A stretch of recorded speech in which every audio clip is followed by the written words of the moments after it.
American League East. Dave, you're here. Go ahead. All right, clock starts, 5 minutes. Here we go. All right, so I actually did standings via the Pacoda ratings. I think a lot of you might be familiar with Pacoda through Baseball Reference. Our Reds fans out there were a little dismayed that dismayed that Pacoda put the Reds in 5th place in the National League Central. So I don't hold a lot of clout on Pacoda, but I felt what Pacoda did for the AL East made sense. And I'll just start by saying how times have changed in the power rankings here in the American League East. So I'm going to go in worst to first per Pacoda. So in 5th place is the Boston Red Sox with projected record of 80-82. What are their additions this year? I think we all heard Alex Bregman was the big signing at 3rd base. Although my question is, Rafael Devers now has turned into a designated hitter, and I've heard that he's not too happy about that. So we'll have to wait and see. But apparently Bregman's hitting career average like 385 at Fenway Park and loves the monster and all that fun stuff. I didn't like Bregman when he was with the Astros, and so I'm definitely not going to like him with the Red Sox. Pitching staff, Garrett Crochet, big starter, flamethrower from the White Sox came to them. He's going to be their ace. Walker Buehler from the Dodgers is over in the Red Sox as well. And then another former White Sox and Guardian, briefly, Lucas Giolito, coming back from another injury. So we'll have to wait and see what happens here. Their lineup does not thrill me. I think 5th place is right about where I see the Red Sox, even though the fans in Boston won't be too happy about that. Also, just as an added bonus, I did this last year. I love uniforms, so I always like to rank these. So this is on an A through F rating. To me, the script B is actually very classy. I give them a B+ on the Red Sox uniforms. That's 5th. Number 4, Tampa Bay Rays. Their lineup pretty much stayed as is. The biggest issue with Tampa is where in the world are they going to play? We all saw what happened with the Hurricane to the Tropicana Field. They're playing at George Steinbrenner Field in Tampa. And if anybody's ever gone there, that is an outdoor stadium. So I am really curious to see what that's going to be like in July in Tampa when it's 108 with 98% humidity. But regardless, the Rays are going to give it a shot. Yandy Diaz is still there. Brandon Lau doing his thing. For Guardians fans, I think the one that may have got away, we'll see. Junior, what's that? Caminero at 3rd base. He's the projected starter, and we'll see what happens. I'm not too thrilled about Tampa Bay either. I think they're okay, but for whatever reason, they always do well. Uniforms for them, I'm going to give them a C. I'm not a big fan. I know that double ray, and especially when they were the double rays and they had that kind of fluorescent manta ray, not a big fan. All right, number 3, and I actually think this may end up going closer to number 5, depending on how the season goes, and that's the New York Yankees. Pacoda has them at 85-77. Cody Bellinger was the big sign up. Obviously, they lost Juan Soto to $750 million of Uncle Steve's money over there at across the city. Aaron Judge is going to move to right field. That's a big switch. They're putting Bellinger in center field. I'm pretty sure last year he was first base for the Cubs, but I know he's played outfield. Paul Goldschmidt coming in. I think Goldschmidt's got to be like 50 years old, but he's still doing his thing. He's penciled in at first base. I think their rising star is Jason Dominguez. He's going to be an outfielder. But my big question for the Yankees is going to be, what are they going to do with the pitching staff? We all saw the news this past week with Garrett Cole is out with Tommy John. I think Blake, he was a Pirate before. Is this his second Tommy John surgery? I don't think so. His first. It is first? Yeah, I think it's his first. Yeah. Okay. I mean, I think he was really healthy when he was in Houston. He was just there for a short period of time. He was a just free agent, or before he was going to become a free agent signing. But well, we'll see how much that hurts them. They did pick up Max Fried from the Braves, coming off an injury season as well. It doesn't really wow me. I know they lost some bullpen arms as well. So I think 3rd place might be a little generous for the Yankees. We'll see. Uniforms, really quick, obviously very, historic. The logo, the NY, is very famous. but they haven't changed their uniforms since like forever. C- for the Yankees. All right, number 2, the Toronto Blue Jays, 85-77, according to Pacoda. They brought in Anthony Santander from the Orioles. I think we've seen the news recently. Vladimir Guerrero Jr. Is he happy? Is he not happy? I've heard he wasn't too thrilled about some of the contract negotiations. Could this be his last year? I don't know. Money talks. I think if Toronto offers him a bucket full of money, he's going to love the city again. So we'll see what happens. A couple big things here. Max Scherzer is a Blue Jay this year, so we'll see what Max does, if he can come back and return to his form. And Bo Bichette, he was great 2 years ago. He was awful last year. Will he get his mojo back? We'll have to see. All right, so uniforms for the Blue Jays, they're solid. I'm a big fan of baby blues, and especially with the Blue Jay and the maple leaf of the Canadians or Canada, I give them an A-. You're at your All right, 5 that minutes leaves- already, by the way. What's that? Said you're at your 5 minutes already. I just saw it. What? Oh, okay. No, Well, it then didn't real go quick, off. Baltimore's number 1, 88-74. They Leave got it. the Don't best. touch it. They have the Touch best this. uniforms in the league, and they're okay. We'll see what happens. I don't think they're going to be great. Playoff team. They'll get ousted after the first round. So that's it for the American League East, Blake. What did you rate their uniforms? Oh, Baltimore's an A+. I'm a sucker for orange. All right.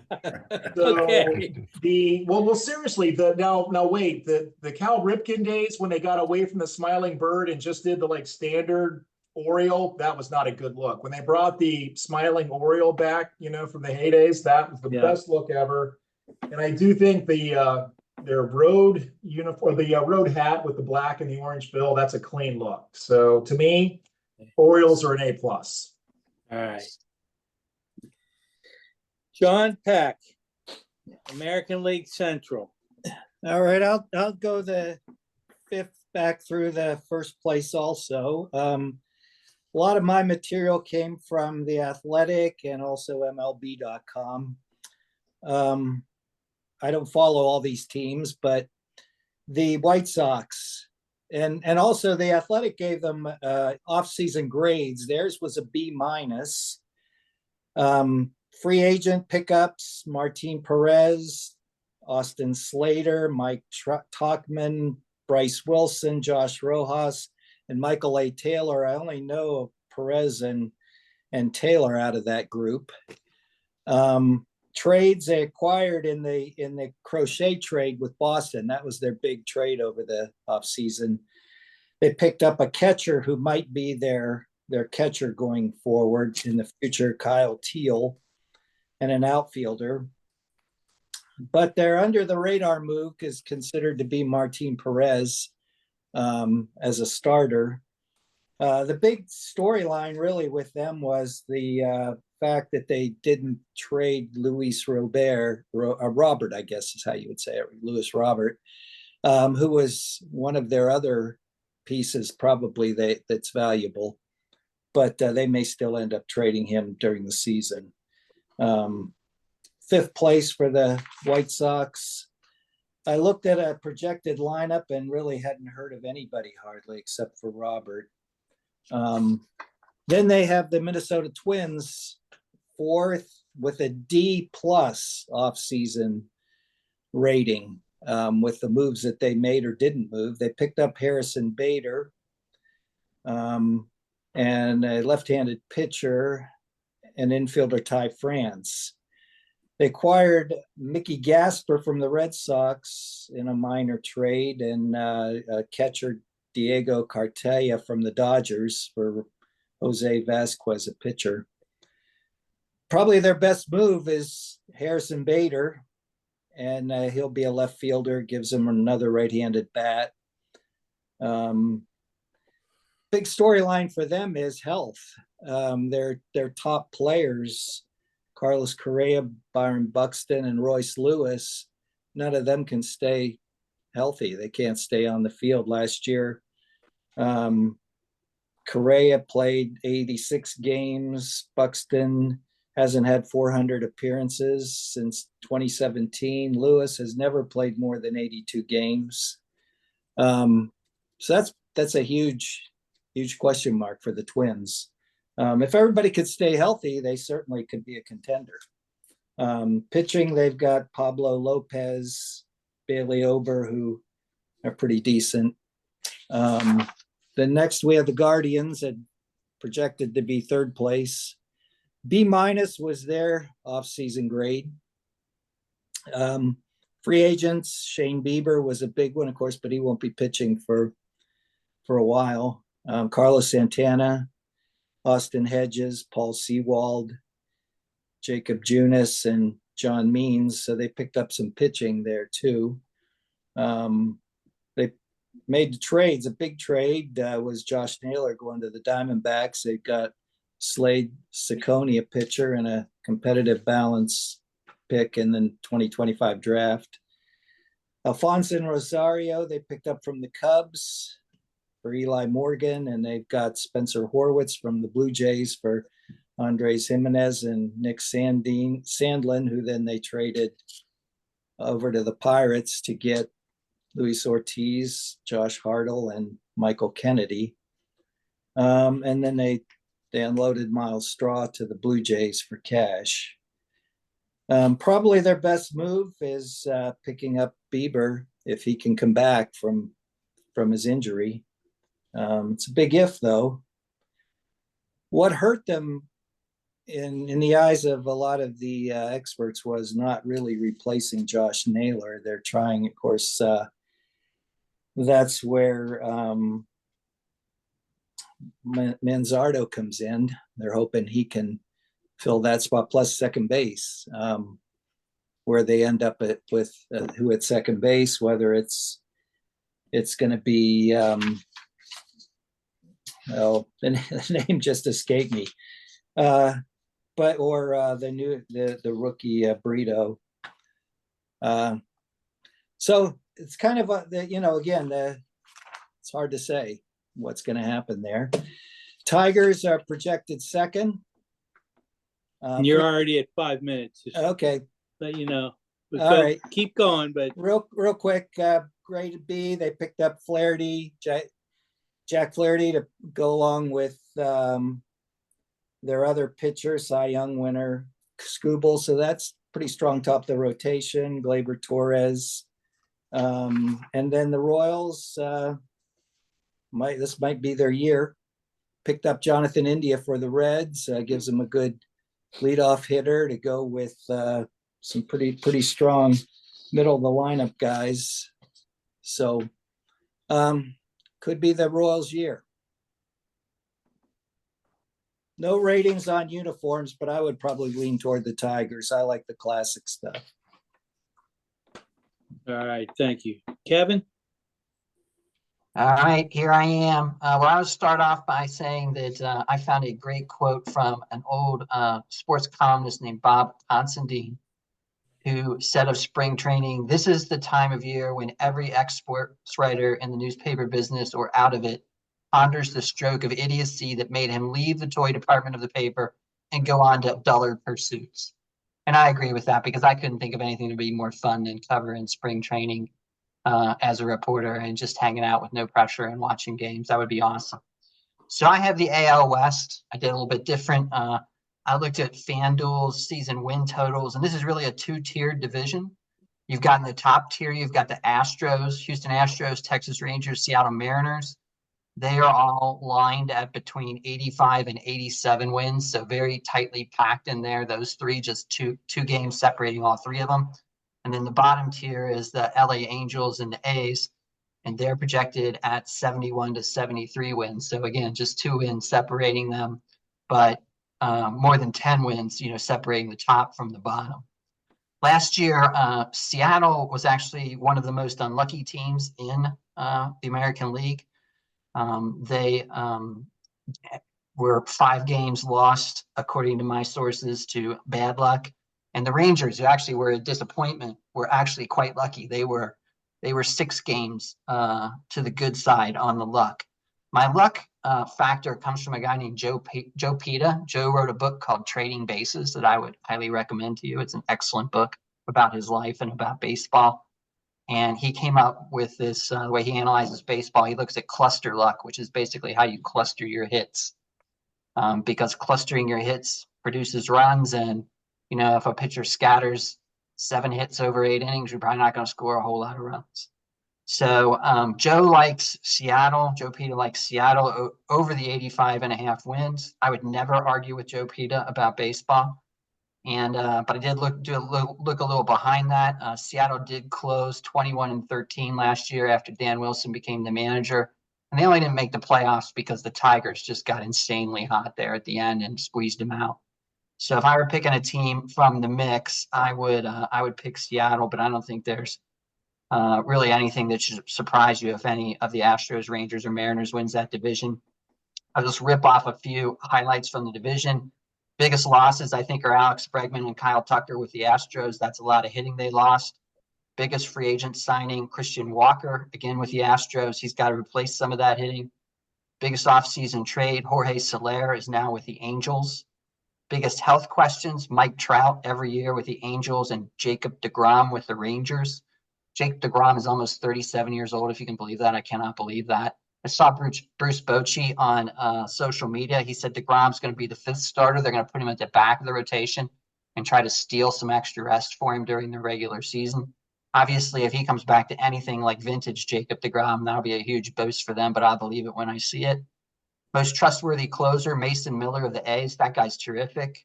Least trustworthy closer, whoever the Rangers throw out there, they ain't got one. Biggest positional move, Jose Altuve is supposed to move from second base to left field. He'd be an odd-looking left fielder, but if that's what they want to do. Biggest geographic move, like Tampa, the A's are going to play in Sacramento. It's going to be a lot hotter in Sacramento than it is out in Oakland, out by the bay, and a lot of people seem to think that might change how they play. Best rookie hitting prospect, Jacob Wilson, the shortstop for the A's. He's not got any power, but he's a good contact hitter, should be on base a lot. Best rookie pitching prospect, Kumar Rocker of the Rangers. You may remember him from 2019 when he was the most outstanding pitcher in the College World Series with Vanderbilt.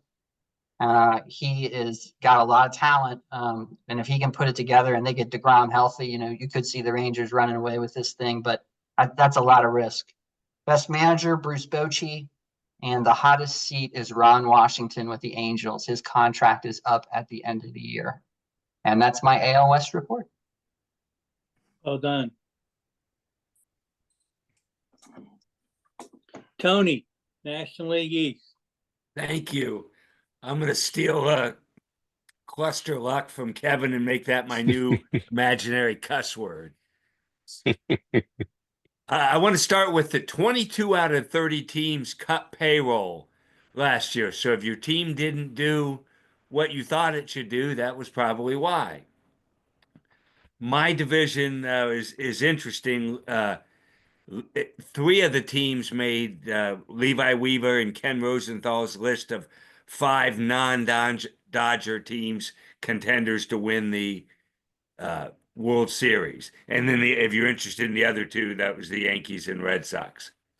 So it's a division of 3 top teams, Braves, Mets, Phillies. Both Fangraphs and Pacoda have the Braves projected to win. I think I would, if I had to pick one and had to bet my house, I think I'd go with the Phillies. I like their, I'm kind of old school when I look at the rotations. I like their rotation better. The last 2 teams, the Nationals and the Marlins, are going to have a rough way to go. Nationals at least have a couple of young guys that are worth watching. Poor Marlins have Sandy Alcantara, and that's it. Starting with the Braves, they are going to get some guys back from injuries, Strider and Acuna, who missed most of last year. Those will be big additions when they come back. They will not start the season playing. They will be on the IL. Jerks and Profars, their top free agent signing. They lost Travis d'Arnaud, a catcher, which is big now because Sean Murphy is hurt and out for a while, and they're going to have to try to roll with a Drake Baldwin, a rookie. They also lost Max Fried and AJ Minter. They replaced Minter with Hector Neris. which I think is an inferior relief pitcher compared to AJ. They have a solid starting pitcher, Chris Sale, Reynaldo Lopez, Swandelback, Grant Holmes. Are going to try and bring him out of the bullpen, and Ian Anderson are the ones that are projected.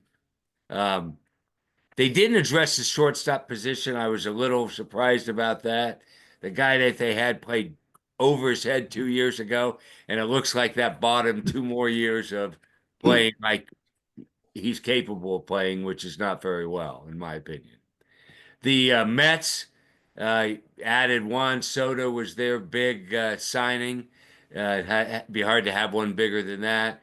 They also brought back Alonso and Manaya and Jesse Winker, who was a trade deadline acquisition that did well for them. They picked up Clay Holmes, a Yankee closer from last year, or the beginning of last year anyway, and they're going to try to convert him. And I've seen him pitch 3 times. He has looked really well. Whether he'll be able to hold up like any reliever moving to starter is a question. They just recently had their young catcher, Mr. Alvarez, get injured. He's out 6 to 8 weeks with a fractured hamate bone, a bone that you don't really need unless it's hurt, and then you have to wait for it to heal. They haven't. They didn't add enough pitching, I don't think, with their injuries that they've had. Manaya is going to be on the IL. They got Cody Senga, David Patterson, Clay Holmes, Tyler Megal, and Griffin Canning are the projected 5. They will at least be interesting to watch the top of their lineup with Alonso also hitting behind Soto and Lindor, probably leading off. Philly's looking good. They didn't add much, but they brought back a lot. Where I think they fell is their relievers were kind of shaky last year, and they lost Hoffman and Estevez, and they didn't really replace him with better. They signed Jordan Romano, who used to be Toronto's closer, who was good every year except for last year when he was injured. They did trade for Jesus Luzardo. He'll be in their starting rotation. And I think they have a wonderful starting rotation. Zach Wheeler, Aaron Nola, Ranger Suarez, Christopher Sanchez, and Mr. Luzardo. Washington is interesting, but by having 2 young guys, James Wood and Dylan Cruz, that are always They're worth at 5 watching. minutes, by the way. Okay. The big signing was Nathaniel Lowe. They're going to miss Patrick Corbin. He's blown every year except for the first year, but he averaged 176 innings pitched in 5 years, and they're going to have to make that up somehow. Miami is just a really boring team to watch. I watched them a few times in spring training, but Sandy Alcantara, if you get a chance to watch him pitch, he's a guy to watch. Everybody, the whole lineup is questionable. Thank you.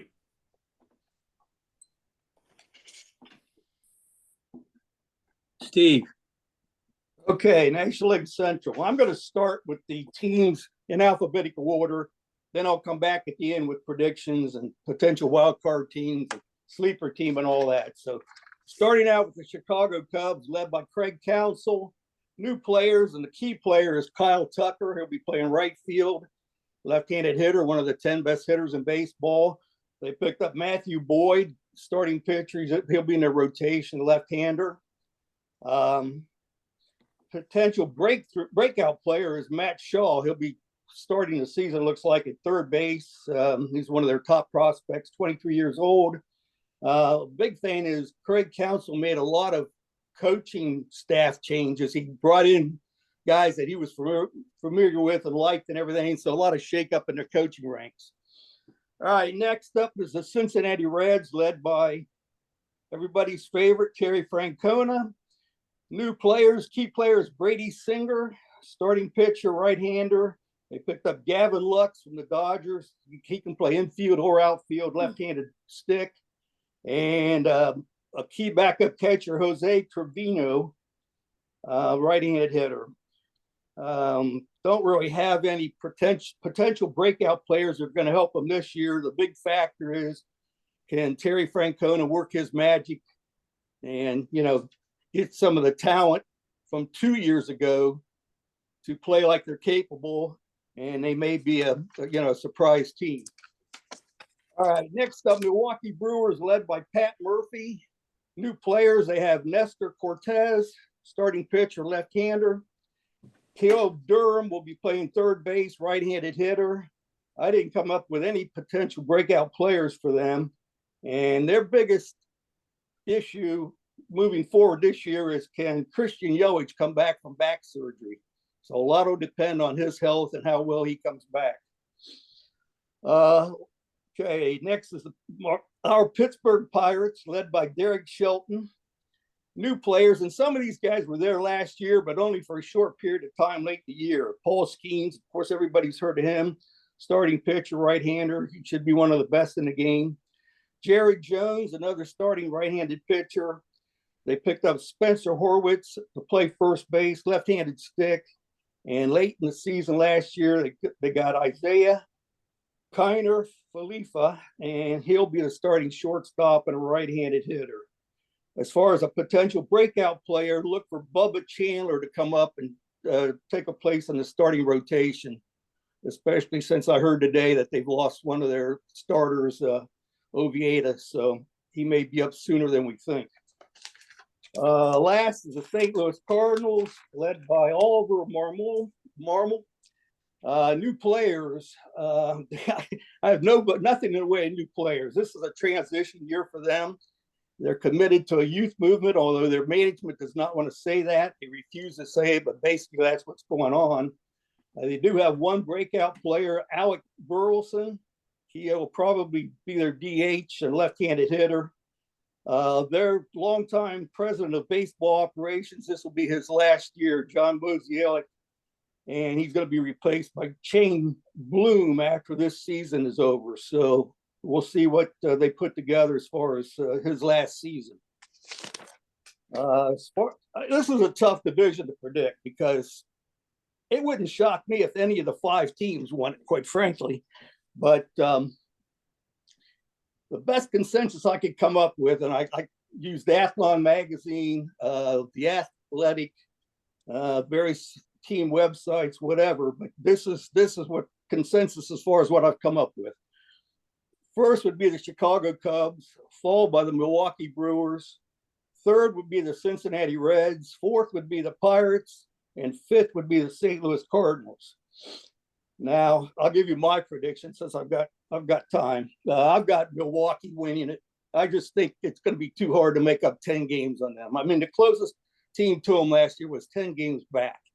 And I don't see, even with Yelich maybe not being up to par, I don't see them losing 10 games to the rest of the field. But anyway, I've got them first. I've got Cincinnati is my sleeper team or whatever. I've got them second. We'll see if Terry can work his magic. Third, I've got the Cubs. Fourth, I've got the Pirates. And last place, I agree, I've got the Cardinals. With this bunch, there was only one team that won over 90 games last year, and that was Milwaukee. So they're not really predicting any wild card team to come out of this division. Sleeper team could be the Reds. Depends on, like I said, if Terry can pull off some magic, then maybe they might, all that talent they have, they might be able to pull it off and win it. So that's pretty much it. Mike? All right, I'm going to follow Steve's model here. I'm going to go down alphabetically and then come back. I got a really easy division.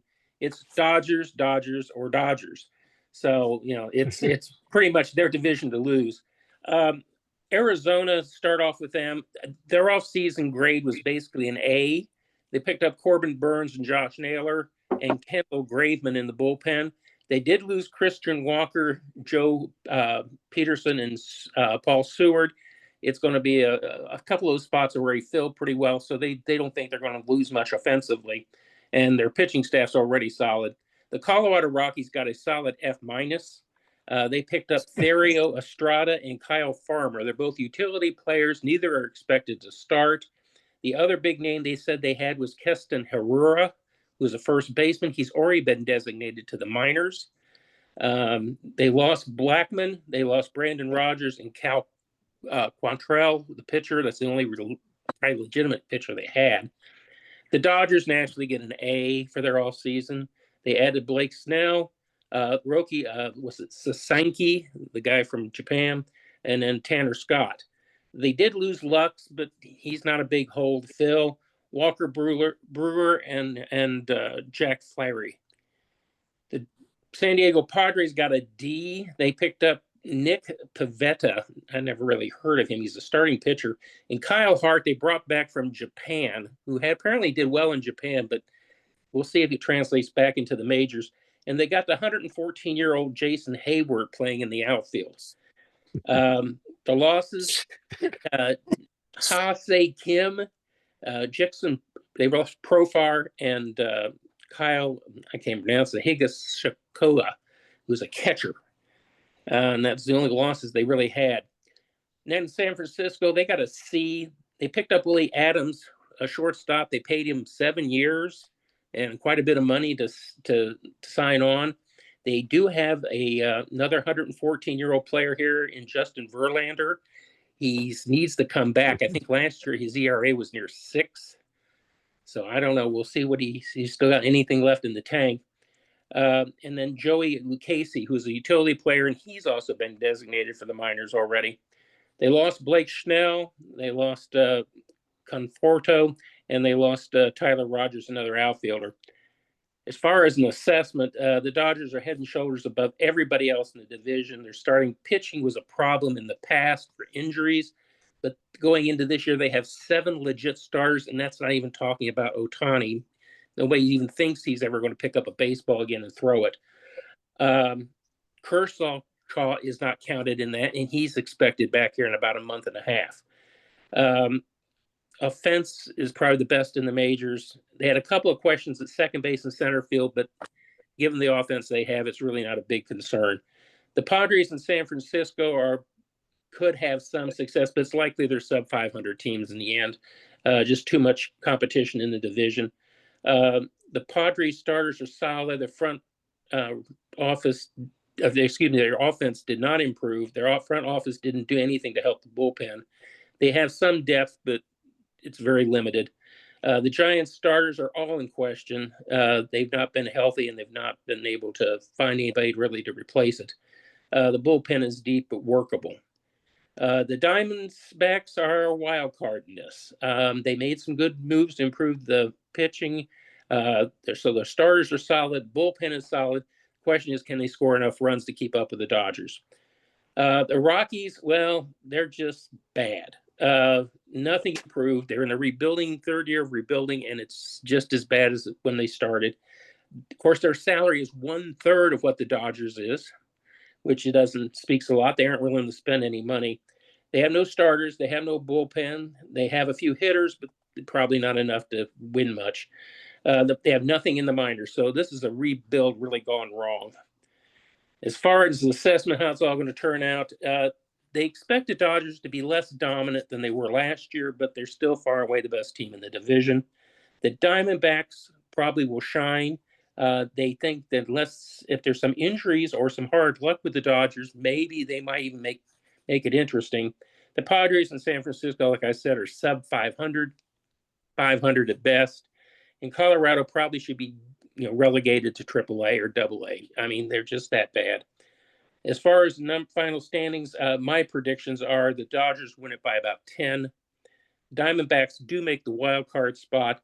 The Padres 3rd, the Giants 4th. That could be really close. And the Rockies probably lose 110 games. So it's really just a one-person division at this point.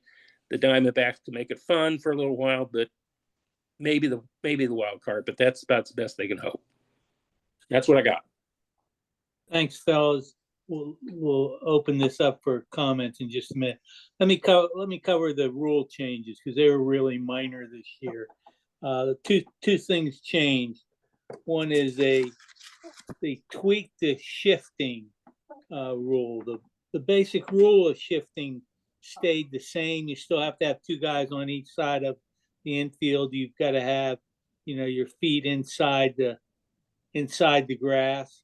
The difference is that a violation last year, if a guy moved into the other side of second base as a third guy, or was on the grass, the penalty on the head-hitted ball, the team could either take the play as it occurred, or if the guy hit into an out, he could go back up at bat and just get a walk, or not a walk. I'm sorry, a ball.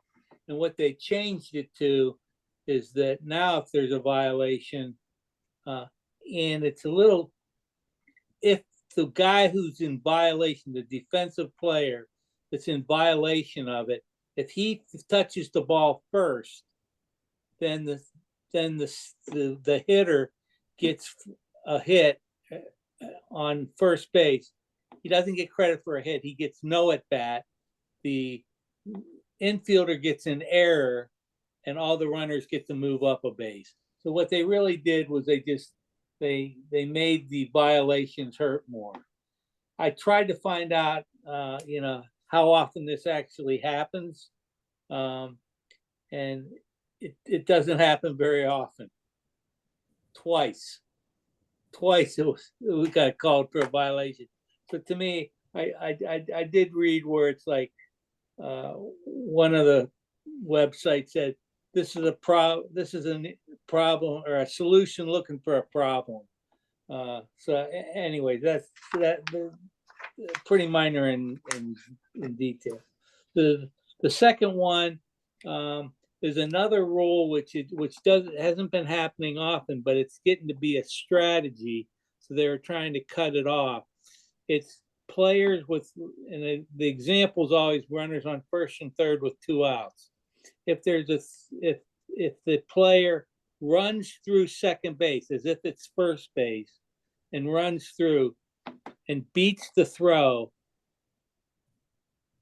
and then there's a review of the play, or he gets caught in a rundown. If he beats the throw, he's just good. But if he gets called out, but the replay shows that he made it, in the past, he got to go back to the play and the run scores with 2 outs. So that third out didn't happen. And so now the umpire is being given the discretion that the base runner can be out. He's got the ability to say that guy abandoned his base and he's out, and the run does not score.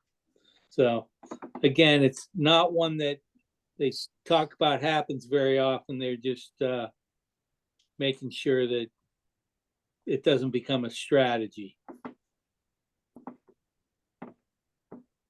All right. Comments about anything? I got 2 comments. Yep.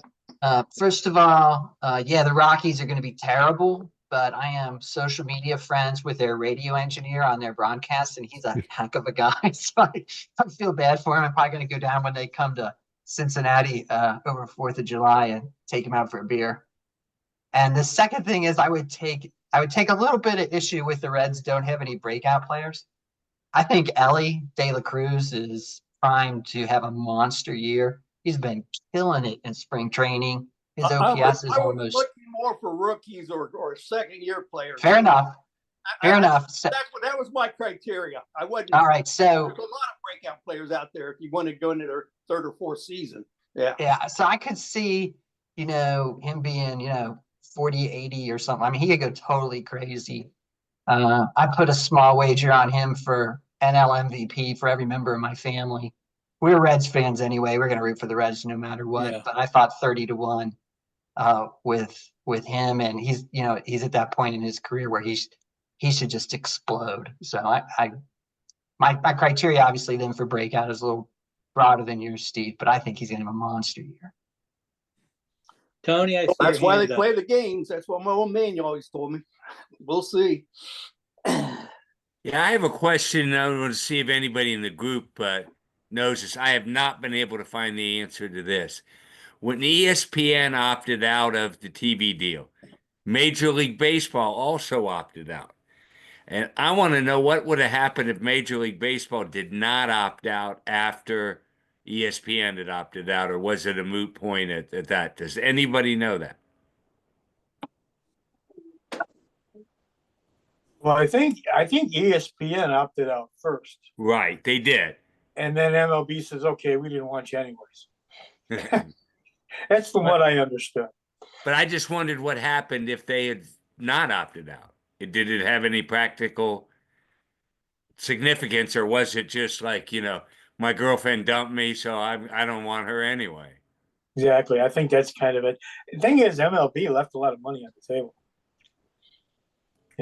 But I guess from what I've read, that they really didn't like the total treatment they were getting from ESPN. And I think with the streaming things becoming more and more used more, I think that kind of entered into it too. ESPN said, "Okay, we'll take our package to the next highest bidder, be it a streaming service." I think that's where they're headed. It gets them out of the contract earlier too, I think. So there was, like you said, the girlfriend thing. I think that's a perfect example of what I think went down. Does ESPN show anybody but the Dodgers and the Yankees anyway? It's East Coast, West Coast. Basically, that's it. I know, but I the mean, numbers. those teams are on all the time, and Yeah, that's where the numbers are. That's where people are living. yeah, That's but both coasts. I know. I get it. I know. it's just like come on. It There's gets other old. Yeah, it gets old. Well, what's going to happen with Buster Olney, Carl Ravitch, and Tim Kirchin? Are they going to just, saddle up with a team? I don't know. Depends on their own personal contract, I guess. I don't know. I think My cover ESPN. story in my newsletter is on the ESPN opt-out. Yeah. Well, my biggest disappointment with my team, the Pirates, is that we really didn't sign any hitters. We're in that unfortunate situation where the only way we can win a pennant, is one or two key veterans, and hope that your group of prospects, have great years all at once. Kind of like when we had McCutchen and Garrett Cole. At the time, I thought Polanco might be in that group, but we had some young guys that had good years, added Russell Martin, and you have that short window, and you knew you were going to lose. You're going to lose Garrett Cole pretty quickly, McCutchen pretty quickly. And then right now with Skeens, Mitch Keller, and Jared Jones, we got a really good pitching staff, but we got no hitting, and you got Luis Robert out there dangling out there. And none of our prospects are hitters, Blake. They're pretty much all of our prospects are pitchers, which that's good. But yeah, but we could trade a couple of them, and yes, get a really good hitter. And when we didn't, instead we were supposed to get excited about the fact that we signed Spencer Horowitz. Yeah, which is like our Rowdy Tellez of last year. So, anyways, I'm pretty bummed that we're not doing anything, because I know we don't have big windows, anyways, and I think we got the next 3 years of Skeens, but that's it.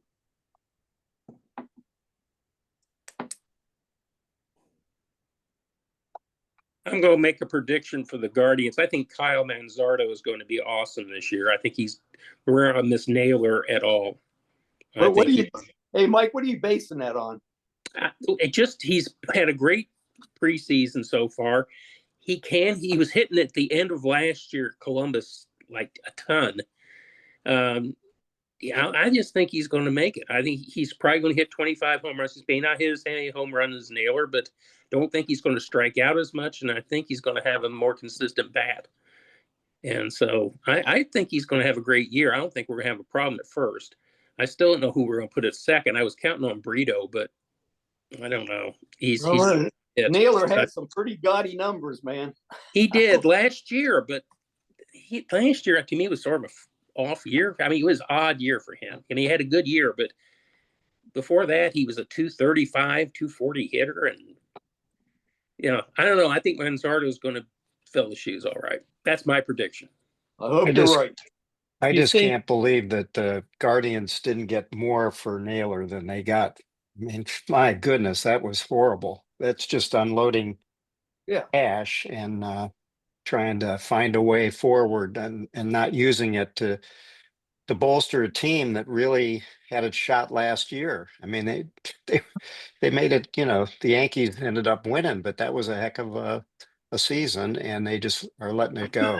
I can't see them being up there consistently this year. So And Naylor was always a big part of a lot of those big wins. I mean, I felt like he was, I know we read the book that there's no such thing as a clutch hitter, but he seemed to me to be a clutch hitter. So Naylor had moxie. There's no doubt about it. But they were worried about his weight too. He was really getting up there. They said he was like 280, 285 by the playoffs. And I Yeah, think well, his- Babe Ruth was fat too, so. I understand, Steve, but Babe Ruth was hitting a lot of home runs. Naylor hit his share, but I think they're going to be fine without him. Guardians have the pitching. Comeback player of the year is going Hope to you're be. right. I'm sorry, what's that? I hope you're right. Yeah, I We hope were you're talking right. about Ellie earlier. I think his double playmate's going to be comeback player of the year. Matt McClain. Watch him this year. Shoulder surgery from last year is past him. I think he's going to be a stud in Cincinnati this season. That'd be great. He They're looked quite really the good in Mutt and Jeff. 23. They're quite the Mutt and Jeff combination, aren't they? A great big tall Dominican guy and the little bitty, boy next door. I'll be curious to see if Ellie, what his defensive rating is. I know he was error prone last year, but as the season progressed, he seemed to get better. And he said he wants to stay at shortstop. So he either cuts out the errors or they put him in center field. Hey, Blake, yeah, if it's any consolation about our Pirates, their record last year was 76 and 86. And all these Reds fans that are talking here, their record was 77 and 85. They beat them out on the last day of the season. So, Yeah. you know what that word potential is. yeah. Only the wild card for me, and I was kind of bummed when this happened, being a Pirate fan, is just them having Tito as the manager. I just have such respect for him that I feel like he's worth 5 wins just because I think he's a great manager. Yes, but they need 17 wins Yeah. Well, they'll against get that. Milwaukee last year. They'll get that. I don't think Cincinnati's getting enough love. I think they're 90+ wins this year. Whoa. seriously. Well, look at their pitching Wow. staff. I'm telling you, All if their the- pitching all the staff stays healthy, they're did not predict. well, we'll see, Steve. I think so. I think they're 90 wins this I year. understand, but Hope you're right. yeah. The other guy on Cincinnati, Hey, I again, picked them second, guys. I picked them second. not a rookie, but who could have a really good year, is Tyler Stevenson. Tyler Stevenson was tremendous the second half last year. If he hits like he hit the second half of last year, that'll be a huge boost because he's the best hitter on the team that second half of last year. Now, the Reds need Strand to come back too. He looked like he was going to play first or third for sure, and then he got hurt, and got off to a bad start, and we didn't have anybody to fill in for him. And they need Diaz not to cause me to need as much antacid medicine as he made me get last year. I mean, he had a lot of saves, but he did not have very many easy saves. Every single one of them seemed like was a high wire act.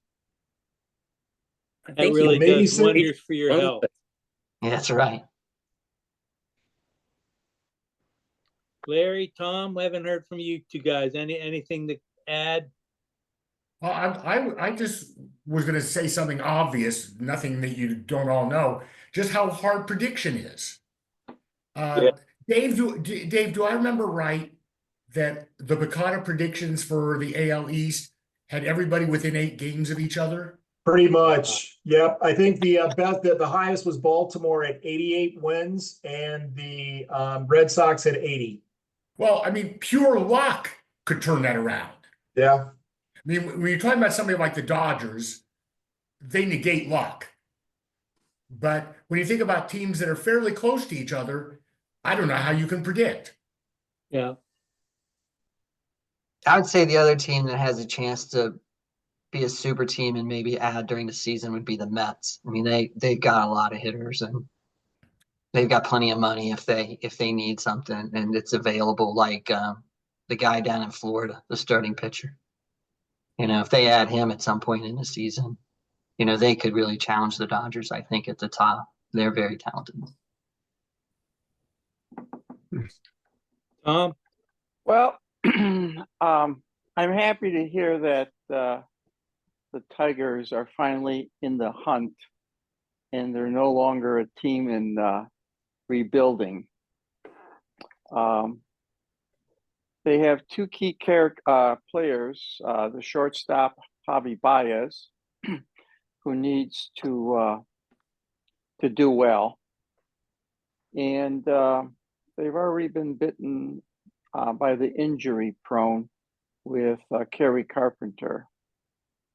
You may include Spencer Torkelson as one of those guys who needs a rebound.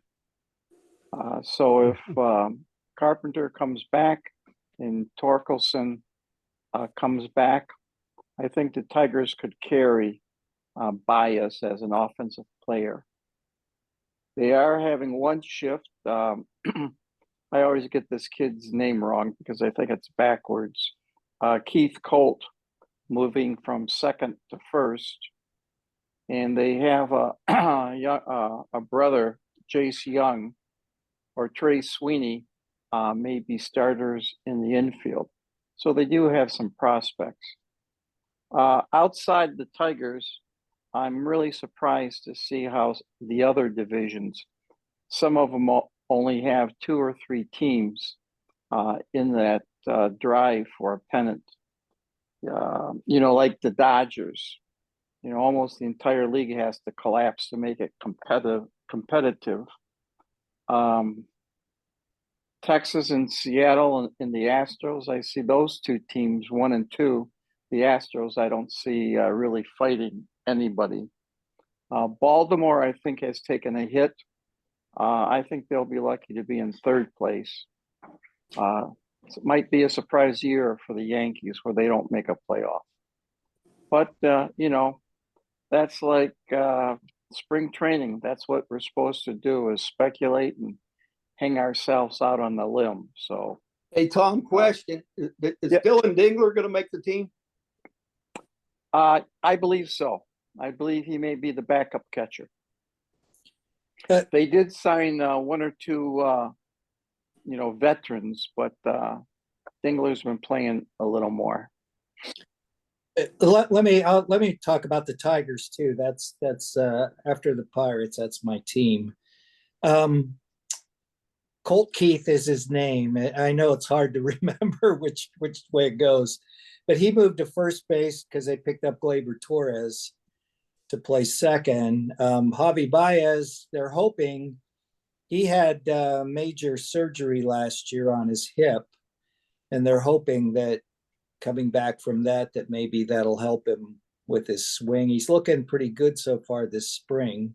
Torkelson's got 4 home runs this spring, which they're hoping too that he's not a total bust if he could, but they don't really have a position now unless he DHs.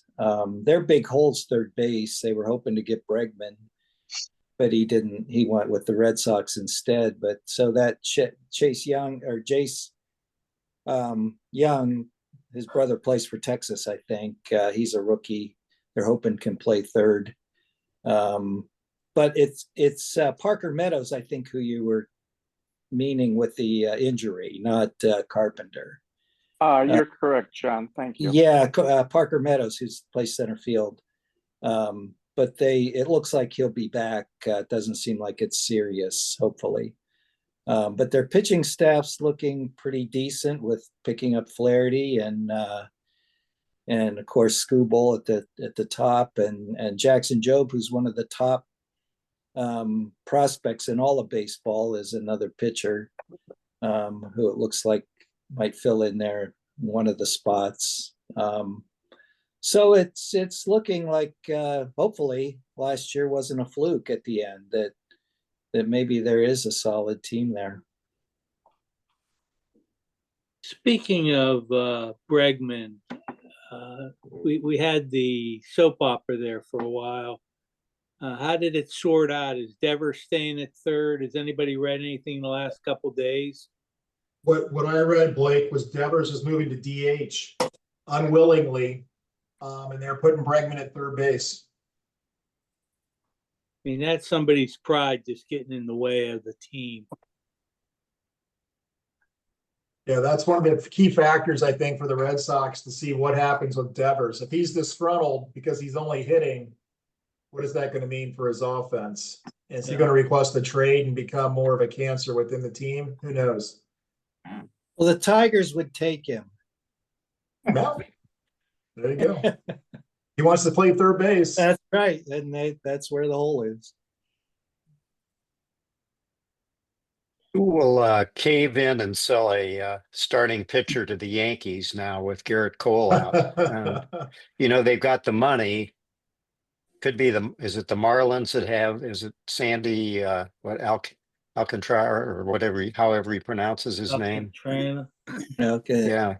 Somebody's going to do it, though. You know they are.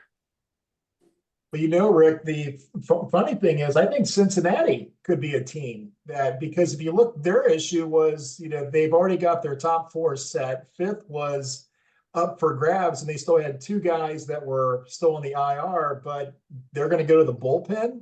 Was it Louder, I think, was one, and then Graham Ashcraft, who he throws close to 100. He could be the fifth starter, or he could be middle relief. So yeah. I've seen his name in a couple of the mags or publications talking about him being a breakout player this year.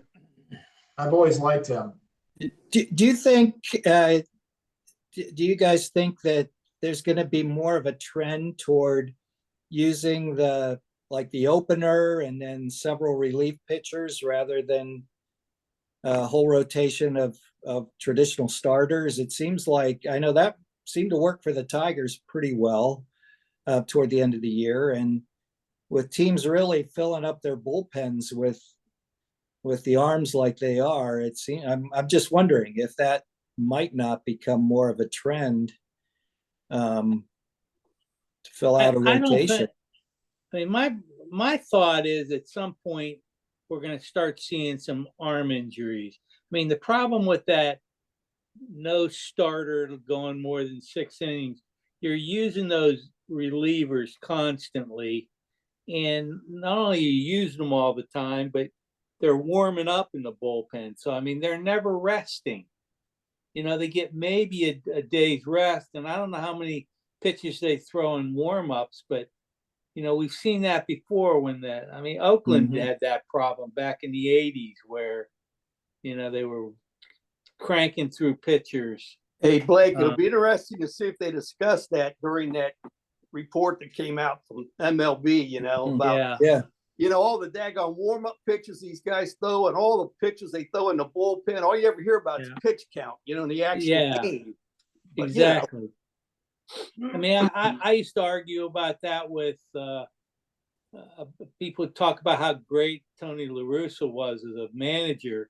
And I always thought he was just too quick to, you know, to pull guys. And he's always warming up his guys every night. And it's like, I'd hate to pitch in his bullpen. and the way this is set up, every guy's pitching every other day at least. Right. With Garrett Cole's injury, that I think all the other pitchers in the various leagues are somewhat happy because their stock and salaries have gone up. And if that proves true, you might see teams offering some pitchers that you may not have included in a possible trade to the Yankees. Very possibly. And I hate to say this, guys, because I love youth baseball and I played myself all through high school, but I think one of the biggest reasons for these arm injuries now are kids that play travel baseball at a younger age. Yeah. There's no break. I have friends where their kids play spring, summer, fall, and then do winter conditioning. That includes throwing.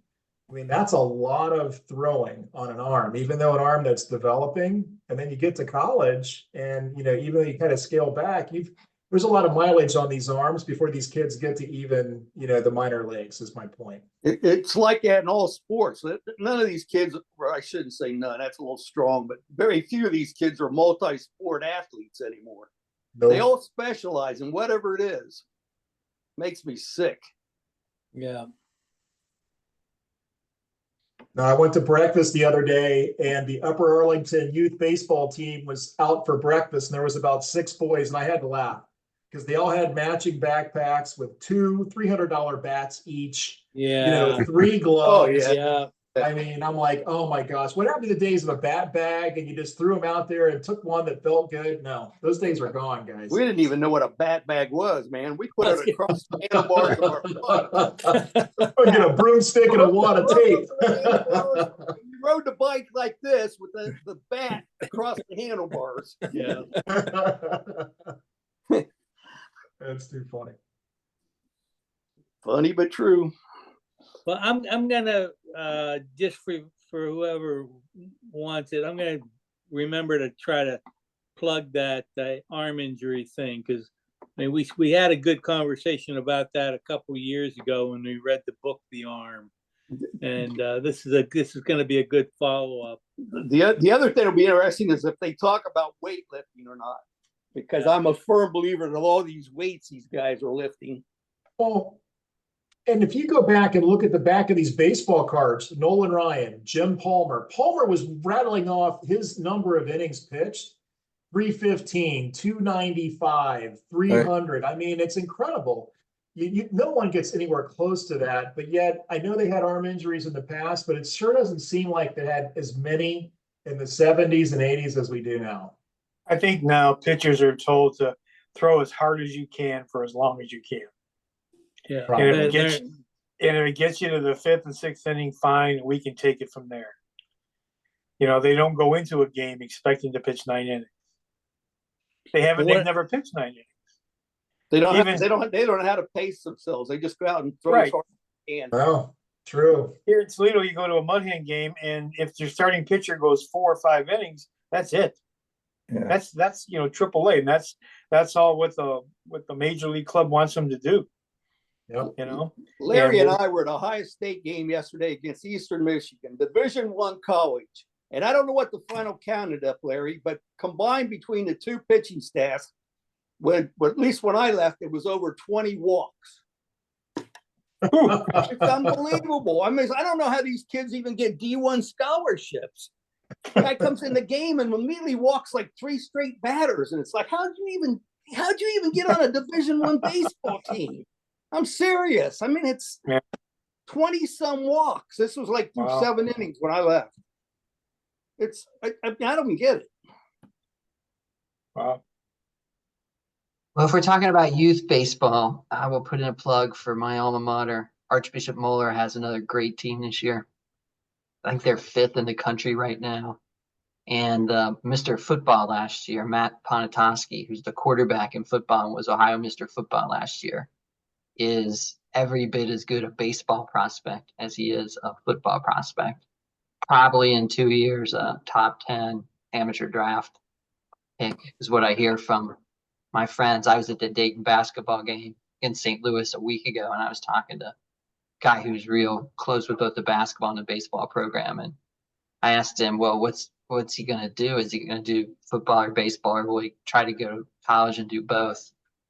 He thought maybe there'd be a place or two that would offer him for both and let him play both. But he thought for the most part, especially with all the nil money and the risk and everything, that they'd try to make him go into one or the other. And of course, he might not, if he's picked super high, he might go straight to professional baseball. So I think it's at least as likely he'll go into baseball as he will into football, from what I'm hearing. And he's a tremendous baseball player, plays third base. Yeah, it's interesting that he's got a great arm for football, and yet he's probably going to be a position player in baseball. I thought so too, because I said, was he a pitcher? I immediately assumed he was a pitcher, but That's he's a what third I always baseman. thought. Yeah, Yeah, I would think he probably would make more NIL money with football in college just because of the popularity, but of course, longevity and career, baseball is the way to go. Yeah. right. I'm trying not to say John Elway because I don't think I've seen John Elway's high school football video, and that guy's an alien. I've never seen anything like that in my life. There's no way that was a human being. When he was throwing 70-yard touchdown passes in high school, but Matt doesn't, I don't think, have that kind of just jaw-dropping physical ability. But on a football field, I think he sees the game real well. I think his greatest skill is sitting on his shoulders. But they say he's a tremendous hitter. Hey, Blake, here's the details on that pitching thing. It is Sunday, March 23rd at 7 p.m. Eastern Daylight Time. You got to register for it here with a Zoom. Yeah. Moderator is Dr. Arnell Aquinanaldo. Panelists are Dr. Glenn Fleissig, Dr. Kristen Nicholson, Mike Reynold, and Eno Saris. Anyway. All right. I'm gonna plug that because I think Yeah. a lot of people in our group, because we read that book, will be there. It's limited to sounds great. SABR members and American Baseball Biomechanics Society, whatever that is. I'm not a member. I don't even know how to spell all that, so they won't let me in that organization. But Geez, Steve, I thought everybody belonged to that. yeah, But by the way, I think Kimnack's challenge was he had an old version of Zoom, and it said he needed to upgrade his Zoom. well, that may not happen. That's what was preventing him from, because I was going back and forth with him. He said he kept wanting him to upgrade. I hope it Well, it doesn't was- cost much. Yeah. So, well, guys, thanks for tuning in. Yeah, Thank you. All right, good Thanks for job. putting it together, Thanks Blake. for doing this, Blake. great Thanks, job, Blake. everybody. Really, I thought that was terrific tonight. Sorry you missed Yeah. the game tonight, Steve. You didn't I miss didn't miss- anything. I didn't Did- miss much. For anybody Didn't turn listening out so there. good. No. Good evening. Bye now. All right. Bye, You guys. guys. Bye. All right. Yeah, thanks Good night, again, everyone. everybody. Draft's Yeah. the 26th. What's that? The draft is the 26th. Yeah. Hey, I got a Fantasy quick draft. question. I cannot be there, so I got to do auto draft. Do I have to do anything to set up auto draft? No, I don't think I think so. just take the If top. you haven't picked within 60 seconds, they pick It'll just for you. draft. And Okay. then if you go like 3 picks in a row, then they start picking like within Okay. 5 seconds or something. Yeah, I got a commitment. I long ago Yeah. scheduled. I can't get out of it. Yeah. Okay. Probably better off with an auto draft. Probably. You won't be suckered into your heart. I won't pick O'Neal Cruz way too soon. Instead If McCutcheon in the third round. That's right. I want. Yeah, I, McCutcheon in the after third. hearing you guys tonight, I want all Cincinnati Reds. Every red. if Steve auto drafts and gets Otani, I'm quitting. Yeah. I had him twice 2 years ago pitching in. I know. Now, they said he's not going to pick up a baseball again. The Dodgers have no intention of ever having him pitch. So I don't know about that. they said they don't need him. No risking. If he tears something, then they lose him as a bat. Don't tick him off, man, because he's his own man. I He know. wants to play both positions. He wants to. But they're paying him the $1 billion. That's So, right. That's funny. You know. All right, guys. Thank you very much. For Bye. everybody. Thank you. That's a, Bye-bye. yeah. Great one. You want to finish, Steve? No. No, well, I was just going to say, I hear all this talk about money, and think about it. After you make so many million, I mean, what the heck's a few more? I know, and I read today that that Vladimir Guerrero is within 50 million of reaching a deal with, and it was already like over 600 million, and they lost the deal with the Blue Jays over 50 million, which just seems like chump change by the time you get that much money. They're both more money than you'll ever spend. Right. So It's anyway, ego. It's egos. It becomes it egos. is. It Yeah. is. I want my contract to be bigger than yours. Yep. Yep. That's all it is. Oh well. All right. See you, fellas. Good job, Blake. Thanks. Yep. See you soon, Steve and Steve. Yes. Yeah. Steve, Yeah, you were well- right. It was 20 walks. You were right, Steve. What was it? 20 walks. You were right on the 20? nose. Yeah. Yeah. I was 20 when I left. It's unbelievable. But I mean, that's not the first. This goes on all the time down there. It's like, it's not just the Buckeyes, it's the other teams too. It's like, I look at these guys like, I don't even know how they're on a D1 roster. All right. Oh, well, take care, guys. All right. Bye-bye. Bye.